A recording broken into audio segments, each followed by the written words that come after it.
تذكر يوما كنت تعانق دمعة الفكر تناجي الله في صبر وترجو رحمة تسري فعاش القلب.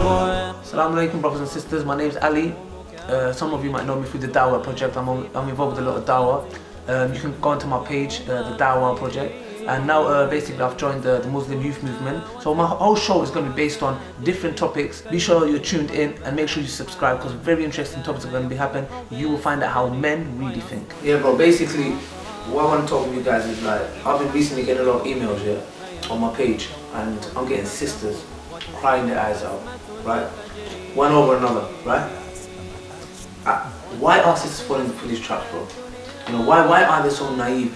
You know, it's just so simple, right? I'm just getting sisters messaging me, crying their eyes out. I met a guy, he told me to meet him somewhere, we went out. After that, this happened. Yeah. Why are sisters falling for these traps?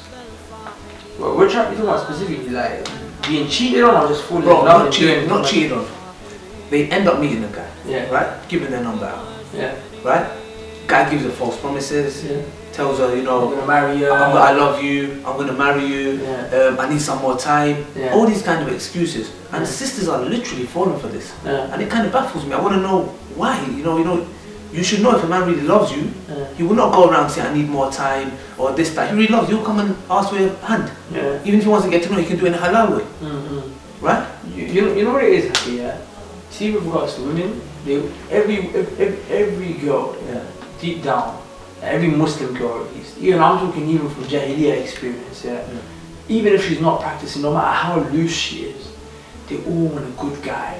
You know what I'm saying? They all have this dream about, you know, one day I'm gonna marry a good guy, I'm gonna marry a guy that's gonna better me or something like that. Like I remember one time in uni there was this one girl, obviously these times I was Jahil, so you know, obviously now we don't communicate with females, but them times, you know, there was a girl in my class, she was a Muslim sister, but she weren't fully practicing. And once this brother walked past and he was like in a nice beard, mashallah, thobe, white thobe, miswak, everything, yeah, that kind of thing.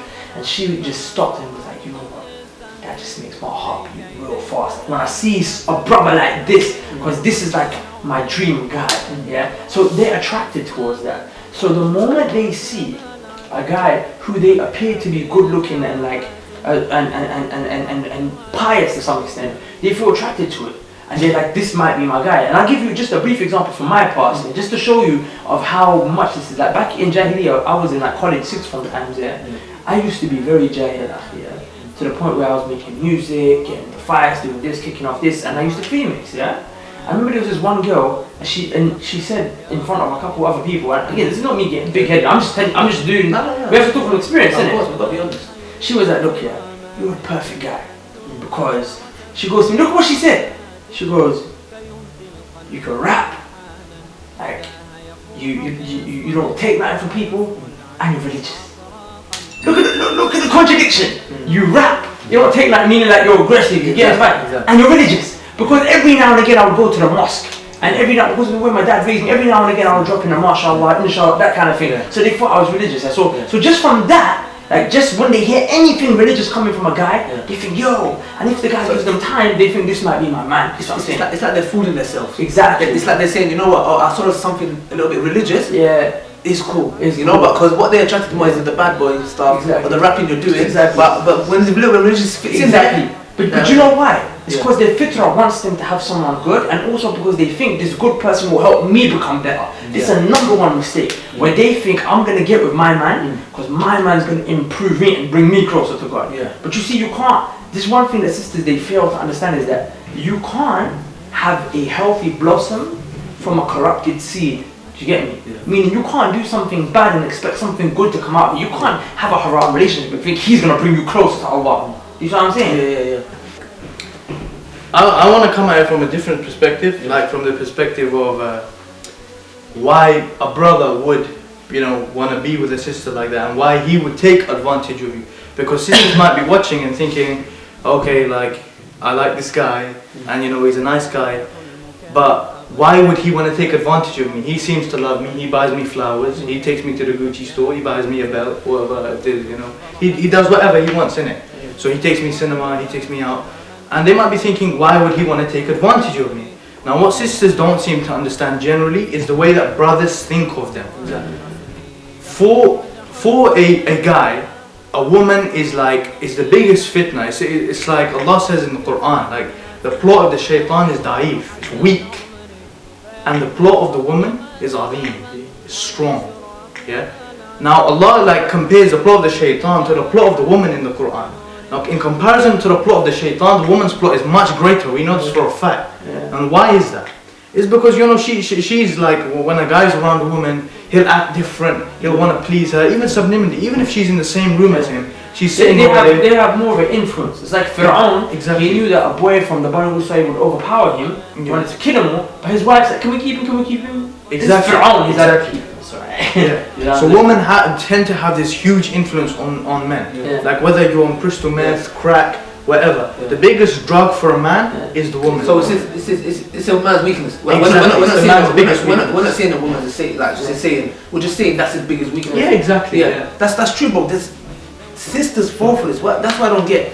They think when a man really loves them, he shows it by buying her flowers, taking her out for meals, buying her this or that. If a man really loves you, that's cool. He can do that. Marry you, then take you out, then buy you meals, then buy you this and that. That's fine. So what is we're saying? Look, that's all fine. After he marries you, if he is a real man, he will not go around wasting your time saying, okay, this, that, I'll buy you this. No, he will come up to you and be sincere. If he wants to get to know you, there's halal ways of doing it, bro. Yeah, 100%. But just, you know what, yeah, your point is sick, and I want to come back to that, yeah, but I just want to mention something that he was saying that's very important as well, yeah. He was saying that it's the man's biggest weakness, innit? Yeah. Now, I just want the sisters to visualize this, innit? I want you to imagine someone who is, like we just established that this is a drug that is more powerful than heroin and whatever. It's actually psychologically proven that the effect of a man being aroused by a woman is 10 times stronger and more intense than the effect of cocaine. You see what I'm saying? So you can imagine how intense his attraction is. Now imagine you have someone who's addicted to heroin or addicted to cocaine and they're going through these withdrawal symptoms. They're becoming desperate with regards to wanting to catch another line, sniff another line, or catch another ounce. Yeah. They're becoming desperate. What are the things they're going to do? Akhi, they will rob you. They will take a knife with AIDS, stab it in just so they can have 10 pounds. They will do whatever they can just to soothe and their addiction. You know what I'm saying? Just to feel that craving. And we said the addiction of a woman is much worse. So the way these men see you is like a crack addict sees crack. Exactly. They will do whatever they can to get to you, even if that means lie to you and pretend that they're your friends, your companions. They're coming at you because they care for you. Guys are very good at lying. I've been with a bro who's lying to one chick and one time the next second he's texting another chick and telling them the same lie. You know what I'm saying? Yes, that's the case, that's the problem. Do you understand? They are doing, like you said, they will do anything, right? They will do anything to get what they want. And the sisters will see that. In the future episodes, they will see that. Today we went out in Westfield, right? They will see. They might look at us and say, you know what, another fatwa, right? No problem. Next episode, when sisters watch this, watch what we asked men and how they responded, their mouths will drop. Their mouths will drop, bro. Because these guys are telling us, like I don't want to give an insight, they're telling us, I will lie to build that trust. So what it is, they're saying we will do anything, we go up, down, left, right, anything to get what we want. And also you said they didn't want to bait their faces out, did they? Bro, the funny thing is, we approached probably 20 people, and these guys are like, we would say, okay, we want to do this, that. Okay, cool, and we'll give them a bit of an insight. Or what's the topic? This, that. Nah. Why are they so scared? Why are they scared of being exposed? Do you get it? I went to one guy and all I said was, okay, we're just gonna ask you 2 questions. First question, when you see a woman in a revealed clothing, he went, sorry, bro. So what it is, you see, they don't want to be exposed. Because the thing is, in some of the videos, the sisters will see that men, we interview them, but their faces are not there. Right? Why are they hiding for? What was they hiding for? And the brothers, it's not like they did some murder or something. Yeah. And also, I want to know, the ones, there is some brothers out there that they want to film for other reasons. Right? Not that we're saying they're all like that. Do you know what I'm trying to say? And some brothers were honest. And inshallah they'll see that. But it's a big problem, man. And you see also what you said about if he'll like to do things the right way, and you can go out on dates and do this and this, but you got to do it after marriage. Again, come back to the initial point that I was making, that they think that Abra is pious and they feel attracted to him, and they think that he will bring her closer to God, he will help her improve and better herself. real thing, akhi, yeah, you have to understand that any guy who opens his arms to you, or opens his doors to you, and you think he's religious, and he does that in any other way other than him asking for your dad's number, he's fake. Yeah, dad's number. Even he can look, like, you know, if he's a real man, yeah, he will approach you and say, look, sister, look, it's okay, sister, I saw you, right, and I just want to get to know you, right. I want to talk to your wali or whatever. Do you get it? You can do it the halal way, bro. Do you get what I'm trying to say? And like, what's your take on this, Musa? Like, yeah, it's very. I mean, because as we know, when a man and a woman are alone, in a room, the third person with them is the shaitan. Exactly. So in the same way, if you're alone in a WhatsApp conversation or Facebook conversation, or you're alone in your McDonald's and you're chilling and you're wherever you are, and you're talking to the girl, and that the third person who's there is a shaitan, and he's mediating everything that goes on. He's whispering in her ear, and he's whispering in his ear as well. You know what it is? Sorry, bro. So kind of, I had a message from a sister. Okay. She said she's like, you know, she practices this, that, and she was getting to know brother, all halal, right? And both of them are pious, right? They somehow, I don't know. I think they were in the car or whatever. I don't know. This is what happened. What I'm trying to say is this: you two are pious, no problem. But the Satan isn't pious. We haven't got a problem. You two are pious, I know. But the Satan isn't pious. He has an objective to fulfill, right? So when you come together, don't think, okay, we're both pious, nothing will happen. This is the time something happened. Not zina, but something happened. So do you see? You're both pious. But shall I tell you something? Even this, what piety in Arabic is taqwa. Taqwa means to be conscious of Allah, right? Abu Hurairah radiallahu anhu, he explained it as basically, someone asked him what does taqwa mean, and he said basically, imagine there's glass on the floor, and you're trying to walk through the glass, making sure that you don't cut yourself. And if you do cut yourself once, next time you walk, you're going to walk even slower because you know what it's like to be cut. He says that's taqwa. Meaning that you're careful how you do things, and if you do end up doing a sin, you're careful, i.e. the glass is the sin. You see these sins around you and you're like, I don't want to fall into the sin. And if you fall into the sin, like you cut yourself on a glass, you're like, oh snap, next time you're even more careful, you won't go near that sin, right? So in essence, it's basically knowing that Allah is watching you and you can't commit these sins, right? That's taqwa, God consciousness. The reality is, how can you say that you're pious, that you have taqwa, if you're sitting there with a chick or if you're sitting there with a man, knowing that Allah is watching you? Because the whole point of being pious is that you know Allah is watching you, so you don't do that. So don't tell me you're religious. Don't tell me that you're on the deen, that you're practicing, when your very act testifies against the reality. You know what I'm saying? No, I mean, that's when the stuff starts going downhill. Because you see now a brother's sitting there with his sister alone. And the brother, the shaitan is, putting plots and plans in his head. Okay, do this, say this to her, get her here, get her at her sweet spot, and then bang, that's it. They're alone in a room, whatever. Anything can go down. If Yusuf alayhi salam, who's a prophet, sent by Allah, can feel an attraction to a woman like that, anyone can. Allah says that he would have done it. He was inclined. Exactly, and he would have done it had Allah not shown him the evidence. Exactly. He would have basically, not that he would have done it, but he would have fallen into difficulty if Allah had not shown him the evidence in the Qur'an. So, like I said, bro, this is our first show, right? So, but personally, how would you, just quick something to the sisters, how would you advise them? What should they do? Right? Because we're going to have different episodes. We're going to be talking about many topics. Well, we've got many topics on the go, and inshallah they will see that. So what would you advise sisters, bro? One thing that I would advise sisters is, look, if you're talking to a guy, and he's doing certain things, which inshallah we're going to address in the future episodes. We're going to address certain things, certain tactics that people use, to get the sisters in. But you're talking to a guy, and he hasn't mentioned marriage. He's taking you out to all sorts of restaurants and that. He's taking you to the cinema, and he's proper sweet talking on WhatsApp, and he hasn't mentioned anything about marriage. He hasn't mentioned anything about your dad or your brother. Just be careful of a guy like that, because you don't know how guys think, and guys are out there for a purpose. Sometimes the purpose would be marriage, sometimes it'll be getting you in their bed, very frankly. So just be careful, inshallah. We'll still find out in the next episode. What about you, frankly? How would you advise? You know what my frank advice is, and this is me being straight up, is to subscribe to this channel. And I'll tell you why.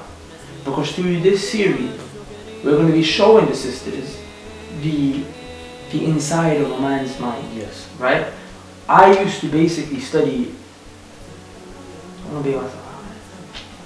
Astaghfirullah. Back in Jahiliyyah, not just me. Do you know what men do, akhi? They study and they research female psychology to understand the mind of a woman. You know how many books, how many videos, lectures, online seminars we sign up to? Yes. How many articles we read? It's just a multi-million industry. You see what I'm saying, akhi? Look, the point is this, yeah. The point I'm trying to say, this is something that men do. Yeah. Men spend time, whether they buy a book or not, but whatever, they spend time trying to get inside the mind of a woman. Yeah. The reason why they're able to get inside because they understand how the mind of a woman works. Yes. And that's what game is. Akhi, I'm telling you, yeah, all these seminars, whatever. You've even got women that are now writing books just to make money of how a woman's mind works, how to seduce women. So we're going to show you the inside of a man's mind so you know not to fall into those traps. And by the way, look, we're not exposing ourselves here. Right? We're not glorifying. We're being real. Umar radiallahu anhu, obviously, when he was reminiscent about how he was worshipping the date, he was laughing himself, mocking himself that I took this date as a god, but then I eat it. So he's mocking. We're not glorifying. We're deriving lessons from it. Yeah. So I'm not here. I'm obviously. No, of course. You know what I'm saying? So don't come out there and use this against us when trying to benefit. No. We're doing it for their benefit. Yeah. If we didn't love our sisters for the sake of Allah, we wouldn't come up here. We wouldn't go out there. These videos are just one. Do you get it? Me personally. Yeah, like me personally, I would advise sisters, wake up, right? You need to wake up, open your ears and listen. Any guy that comes up to you with all this crap is simple. He's after one thing. Don't come and say to me, he loves me. He buys me flowers. If a man really loves you, he will marry you then buy you flowers. He will marry you then take you out for dinner. He will marry you and buy you gifts, right? So don't be naive. We're doing this whole show, putting our time into this to tell you the tactics these brothers, I don't even want to say brothers, these guys out there using to get you into their bed. So wake up and inshallah subscribe, and in the future episodes you will see how men really think. And I want to burst your bubble here. I want to end on it because I like to burst bubbles. For those of you that have a boyfriend and you think you're in love, there's no such thing as love before marriage. No ifs, no buts. There's no love before marriage. And we'll prove it to you, inshallah. Don't need to prove it, they're living it. Yeah. No friends. But we'll prove it to you anyway. You get me? Yeah, subscribe inshallah. والشكر تقبل صاحبي منا نسيم الحب والشكر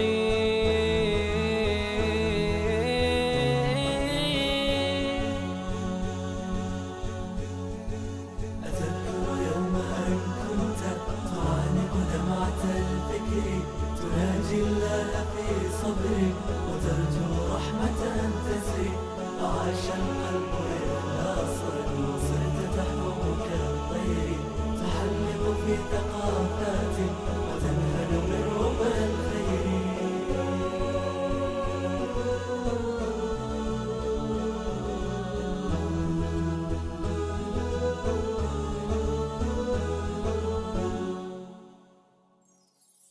تخرج حلمك الأغلى فما الروض بالزهر إليك تهنئة تلون فرحة العمر فينمو الورد بساما وينشر أطيب العطر وتحيا في نجاحات بنور الحق والنصر تخرج حلمك الأغلى فما الروض بالزهر إليك تهنئة تلون فرحة العمر فينمو الورد بساما وينشر أطيب العطر وتحيا في نجاحات بنور الحق والنصر